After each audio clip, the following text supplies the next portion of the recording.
What's up, ladies? Once again, I'm Nev from Nev's Tech Bits. Today, let's take a look at Metrolinks, and apparently, they've been sharing information quietly with the police. Now, if you're not from the area, you might not know that Toronto has a way that you can get onto the transit system with an easy swipe card called Metrolinks. It's been having issues here and there. It was a bit of a flop when it came out, but slowly it's been getting up. It's been moving. This is the Presto machine. Basically, you're supposed to swipe your card across it, and bam, you paid just like that. The transit agency says it does not always require the police to produce a warrant or court order to obtain data about riders' trips.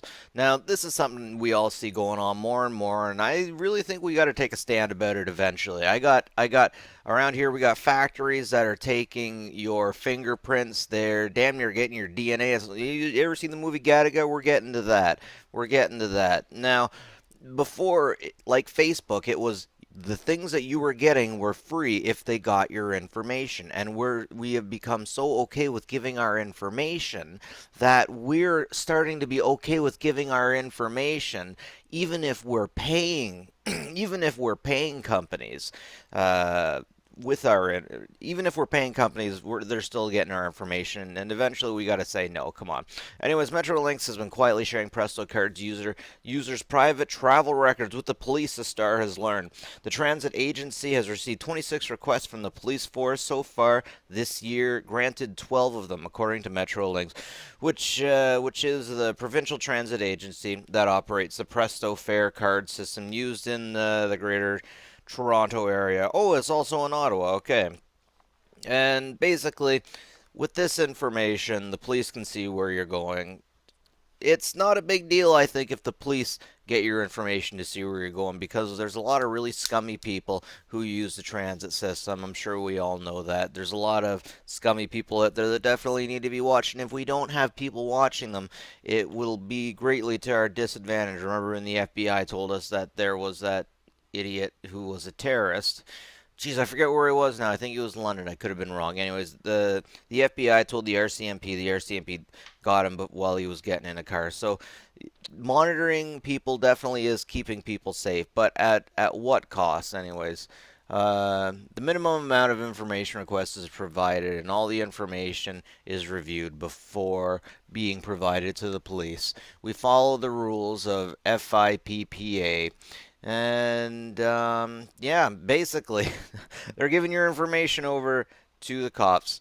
They're not telling us they're giving our information over to the cops, and they definitely need to be telling us that they're going to be giving information over to the cops. But of course, since they're a government agency, they can do whatever they want for the most part. So 16 or 17 of the 26 requests Metrolinx had so far in 2017 were related to alleged criminal offenses, and 6 were missing persons cases. This is definitely the kind of time that you'd want the police to have your information. If someone picked up your kid and is trying to get away, this would be a perfect way of figuring out. Okay, let's say they get the camera of the individual who has your kid getting on to a subway. Bam, they can see with the camera when that individual swiped in, and they can see who swiped in with what card, and then they'd be able to figure out who has your kid, or at least the card that the individual is carrying. And as a father, hey, I don't mind that. Of these 12 requested from the agencies, 6 were granted. Six were related to criminal proceeding. Usage data was shared for all 6 missing persons requests. God bless them. In 14 other cases, the request was either turned down by Metrolinx or withdrawn by the police. And the agency might reject a request because it asked for too much information or was not specific enough. So, there are times that this will definitely benefit us, but we gotta make sure we know what's going on. We gotta make sure that we're watching. That somebody who watches the Watchmen, who's going to be sitting there making sure only the right information is being taken. So there definitely is a time and a place for everything, but I personally am getting very sick of having my information as a commodity.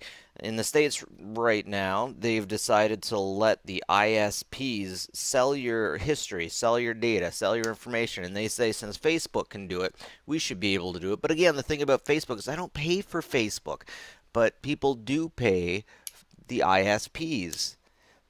People definitely pay the ISPs, so if you're paying, you shouldn't have to worry about that kind of stuff. Anyways, it's getting discussed, and corporations are getting our DNA, corporations are getting our fingerprints. And 20 years ago, if I would have said this, people would have said you're worrying too much, or that I'm a conspiracy theorist.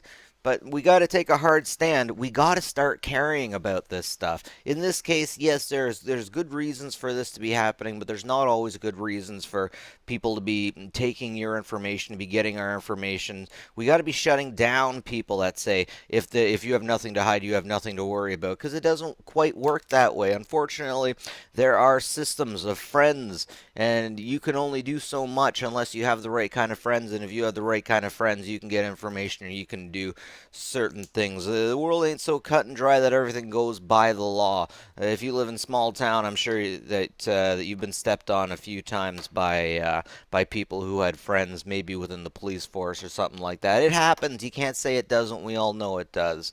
It's definitely unfortunate. People have to start standing up a little bit and saying, no, no, that's not cool. That's not cool. But maybe the older generation is going to wait for the next generation to worry about it. Maybe we're going to let our kids worry about who gets this privacy and whatnot. But time and a place for everything. I wish they would have let people know about this a little bit more. Our information is definitely becoming a commodity, and we got to be able to see who can buy and sell within this commodity. We have to care about who is selling our information as a commodity, and if they have the right, if they are in the right to do so. Anyways, that's it for me, Nev from Nev's Tech Bits. Have a good one, folks. Like and subscribe if you like this stuff. Have fun. Catch you later.